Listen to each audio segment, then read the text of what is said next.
थोड़ी देर, चूँकि आज हमारे नौजवान जो हम देख रहे हैं हर जगह नाकाम हो रहे हैं हम लोग। वजह ये है कि हम लोगों के अंदर में वो क्वालिटी नहीं है। आज मुझको सड़कों पे मार के वीडियो बना देता है, क्यों पता है? आपके अंदर समझ नहीं है। समझ कैसे नहीं है? तालीम नहीं है, पढ़ाई नहीं है, शिक्षा नहीं, इल्म नहीं। तो जब इल्म नहीं, शिक्षा नहीं, तालीम नहीं, तो फिर आपके अंदर में वो क्वालिटी नहीं हो पाएगी। अपने आप को भी नहीं बचा पाओगे, ना अपने घर वाले को बचा पाओगे। आज एक एक आदमी इसी देश में ऐसे ऐसे हैं कि जिनको देखने के लिए, जिनको सुनने के लिए या जिनके पास जाने के लिए लोग परेशान रहते हैं। आप भी उस लायक बने, अपने खानदान में ऐसा बेटा भी बनाओ उस बेटे को कि उनको देखने के लिए लोग लाखों हजारों भीड़ की जमा हो। आप कैसे हैं? हम कहाँ झारखंड के हैं, पूरे हिंदुस्तान में मुझको देखने के लिए परेशान है, सुनने के लिए परेशान है। तुम भी इस लायक बनो ताकि तुम्हारी बात लोग सुने। आज हमारी कौम पढ़ाई पे खर्चा नहीं करेंगे, शादी में खर्चा करेगा। पढ़ाई में खर्चा करो, शादी शॉर्टकट में करो।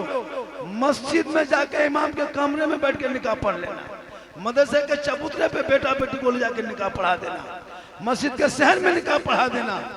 5 लाख 4 लाख का पिंडाल सजाना बनकर बड़ी बड़ी बिल्डिंग की हवेली खड़ा करके तोड़ दिए जाओगे, बुलडोजर से मिसमार कर दिया जाएगा। लेकिन अगर इल्म है कोई छीन नहीं सकता, इल्म है कोई ले नहीं सकता, इल्म है कोई जला नहीं सकता, इल्म है कोई चोरी नहीं कर सकता। इसलिए कि तुम्हारे अंदर अगर इल्म है, ईमान भी बचा लोगे, इल्म है अकीदा बचा लोगे, इल्म है अमाल सुधार लोगे, इल्म है इलाका बचा लोगे, इल्म है तो यहाँ भी कामयाब रहोगे, मरने के बाद वहां भी कामयाब। तालीम की कमी है, इसलिए आज जरूरत है तालीम की। आज 8 साल का लड़का गेम खेलने में मस्त है, पूरे गांव में जाकर देखना 8-10 साल का लड़का रात रात भर गेम खेलता है। 12 साल का लड़का इंस्टाग्राम चलाता है, 13 साल का लड़का यूट्यूब में पागल है, 15 साल का लड़का फिल्टर लगा के फोटो डाल रहा है, 16 साल में मजनू बन गया, 18 साल में दीवाना बन गया, 19 साल में घर से बाहर। अब इस्लाम खतरे में, 19 साल में घर से बाहर। पूरी दुनिया सो जाए, चबूतरे में बैठ के कान में हेडफोन लगा के चुपचाप हेलो हेलो खानवा खैली। अरे बाप, ये है तुम्हारे परीक्षा की तैयारी करनी चाहिए या मोबाइल में गैरों से बात करना चाहिए? इसलिए अपने बेटियों पर नजर रखो। मेरी माँ बहन तू भी अपनी बेटियों पर नजर रख। हमारी बेटियां डेली मुर्तद बनती जा रही है, धर्म को छोड़ रही है, गैरों के साथ इश्क लड़ा रही है। बेटियों को भी मोबाइल से रोक लो, तालीम दे दो, कनीज़े फातिमा बना दो, ताकि तुम्हारी बेटियां गैरों पे नजर नहीं डालेगी बल्कि निगाह नीचे रखेगी। जिस रास्ते से चलेगी दुनिया देख के कहेगी देख वो कनीज़े फातिमा है, चली जाए। इसलिए जरूरत है, आजकल ये लोग भी कम नहीं है, ये लोग कम है क्या? मोबाइल ये लोग भी रखे। मेरी माँ बहन अपनी बेटियों पे नजर रख, जलसे में आए तो बेटी पे नजर रख। कुछ आवारा लड़का भी जलसों में आता है, कुछ लोग जलसा में सुनता है, कुछ लोग जलसा में घूमता है, उस पर नजर रखना चाहिए।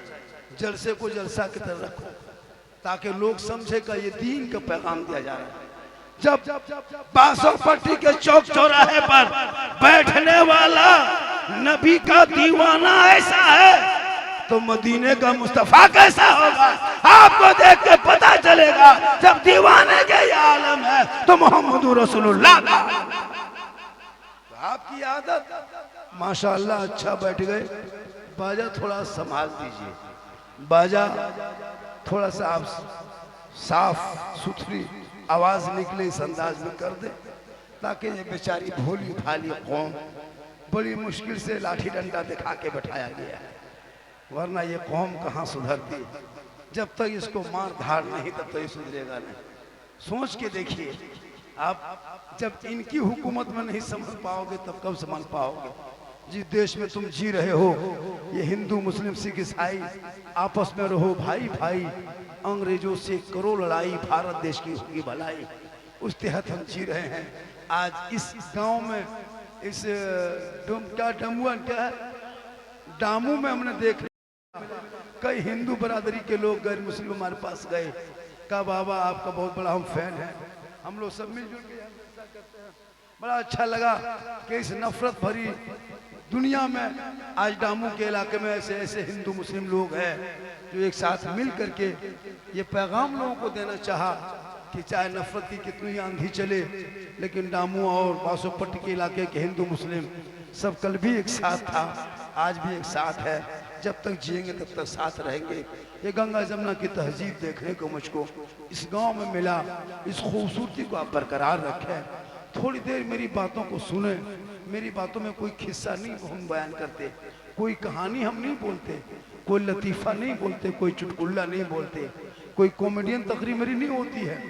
खुदा के वास्ते मेरी तकरीर कभी गौर से सुनना, हम दर्द दिल बोलते हैं, हालात हाजरा को सर्च करके लोगों के बीच में रखते हैं, लेकिन मेरी वीडियो को थोड़ी थोड़ी काट के वायरल कर देता है। लोग सोचता है कि इसी तरह होता है, बात कहाँ से होती है, बात कहाँ से निकाल देती है। तो ये लड़का लोग क्या करता है, व्यूज के चक्कर में लाखों लोग हमारे फेक आईडी बना लिया, लाखों लोग मेरा नाम का इंस्टाग्राम बना लिया, मुझको कोई तकलीफ नहीं, मेरा वीडियो मेरा फोटो इस्तेमाल करता है, डीपी पे मेरा ही फोटो चला देता है। लेकिन खुदा के वास्ते जो मेरा फेक आईडी हजारों हजार बनाए हो उनको अपने नाम से बनाओ, मेरे नाम से न बनाओ, क्योंकि कल तुम गलत वीडियो डाल दोगे तो बदनामी मेरी होगी।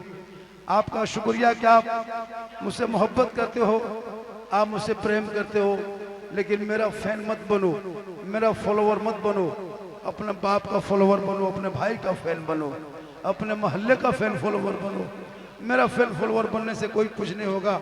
अपने बाप, जिस बाप ने धूप की कड़ी मेहनत करके आपको खिलाया पिलाया जवान किया, उस बाप से मोहब्बत करो, उस माँ से मोहब्बत करो जिस माँ ने बरसात में तुमको आंचल में छुपा के तेरी माँ चलती थी, धूप की गर्मी में माँ सीने से लगा लेती थी, ठंडे में माँ कलेजे से सटा लेती थी, लेकिन अपने बच्चे को कभी भूखा प्यासा नहीं रखी।